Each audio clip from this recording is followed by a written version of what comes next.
नमस्कार मंडळी, कसे आहात? तर आज मी एक जुनी रेसिपी घेऊन आलेली आहे, जी आपल्या आया बनवायच्या, सासवा बनवायच्या, जे काळाच्या ओघामध्ये आता बरेच पाठीमागं पडलेले आहेत. आता हल्ली कोणी असं हे बनवत नाही.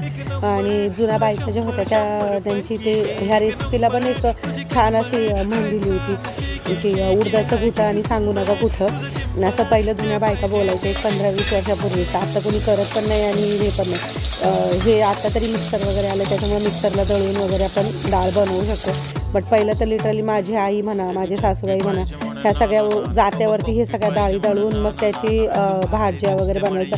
कारण इथून पुढे जसं जसं उन्हाळा चालू होणार तसं तसं हे पालेभाज्या भेटणं थोडं कठीण होतं. आणि तेव्हा गावाला एवढं काही नव्हतं ज्या पद्धतीने आहे त्या पद्धतीने. मग त्या टाईमला हे कडधान्य वगैरे वापरायचे.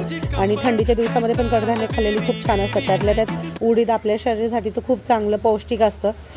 तर मी ती आज त्याच उडदाची, अख्ख्या उडदाची आज मी उडदाची आमटी असं ही रेसिपी बनवलेली आहे. तर ह्या रेसिपीमध्ये ॲक्च्युली झालं काय ना, की मी 2 गोष्टी टाकायची विसरले. तर व्हिडिओ शेवटपर्यंत नक्की बघा आणि मी काय विसरले हे मला कमेंट बॉक्समध्ये नक्की सांगा. तर